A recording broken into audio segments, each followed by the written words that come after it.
Почитувани граѓани, почитувани медиуми.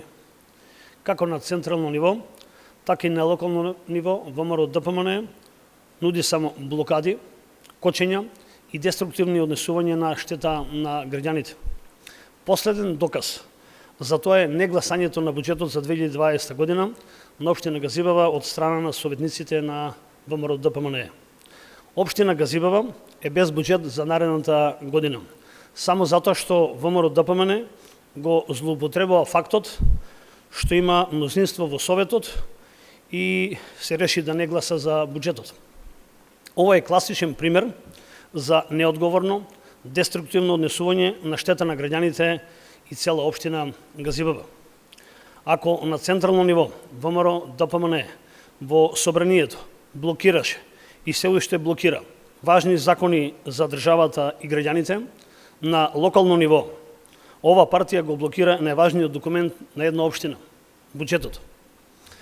Немањето на буџет значи дека нема да може да се продолжи навременото градење на детската градинка во Стајковци, да започне изградбата на фекалната канализација во населените места Гоце Делчев, Црешево и Смилковци. Општината нема да има средства да изврши ревитализација на каптажите во Раштак и во Булачени. Нема да може да се изградат улиците во новата населба Хиподрум 2, улицата Фуштанска, како и улиците во Јурумлери и Трубарево, каде се гради канализационска мрежа. Недонесувањето на буџетот значи целосно закочување на подготовките на проектите за изграда на нови 4 детски градинки во Сингелич, Инџиково, Кераминица и Трубарево.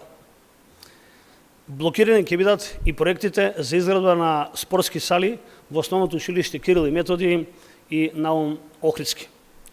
Закочена изградбата на монтажните гаражи во автокоманда кои беа предвидени со буџетот за 2020 година. Нема да може да се врши сервисирање на уличното осветлување, ниту пак да се започне нов проект. Се тоа на директна штета на граѓаните.